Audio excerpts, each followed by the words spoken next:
Naga, thank you very much. This is the James Cropper paper mill, Kendal in Cardiff. There's been a paper mill here since the middle of the 19th century, but this, with coffee cups, is a very modern problem, as you quite rightly say. It's plastic in the middle to make it waterproof, cardboard on the outside to make it rigid, and it's separating those two is extremely difficult. These bales here, as you can see, you can probably recognise some of the high street coffee shop logos. They've been baled up, half a tonne each.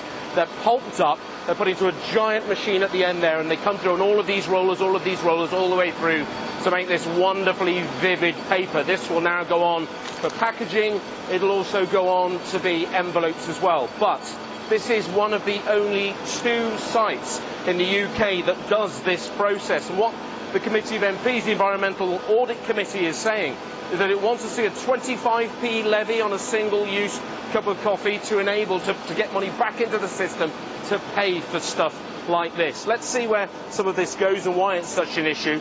Talk first to Phil. Phil, well, good morning to you from James Cropper. Why is it so tricky? Why are only you and one other company doing this? Well, you know, we started doing this a few years ago, and what we realised is there was 500 million coffee cups that we could use in our facility in order to recycle. Now, the issue with the coffee cup is because you've got plastic on the inside of the coffee cup, which is obviously there for waterproofing. Of course. And it's heat sealed onto the coffee cup, and you know. This plastic that you can see on the inside of the cup is actually quite difficult to remove. And that makes it then expensive to remove, I suppose. Well, we've developed this over the past few years, and essentially what we're doing is we're floating off the plastic, and what we're able to do is completely separate the plastic from the paper, from the pulp that's on the inside of the cup. Now, the majority of the cup is actually made from pulp. Yeah. Once we can do that, we can then use all of that, which is a really good high-quality material, and we can use that in our paper making process. And here are a couple of examples of what you can do. These packaging boxes here, and a shopping bag as well, even with the cup cycling logo on.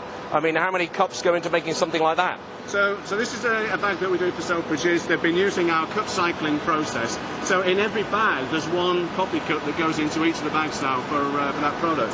And this is interesting too. You've made this. It's not plastic, is it? What is it?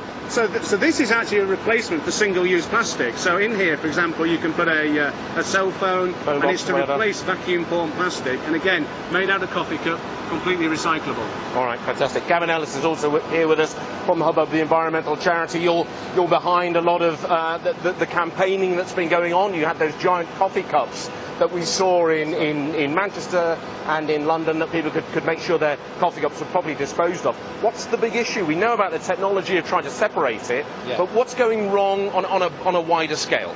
Well, so the issue is that for the consumer, the cups need to be separated out when they're recycled in the first place. If they go through the mixed recycling with everything else, it's very unlikely they'll get recycled. If you separate them out as a separate waste stream, they can come to facilities like this and they can be recycled. And that's what we did with our campaigns in Manchester and London.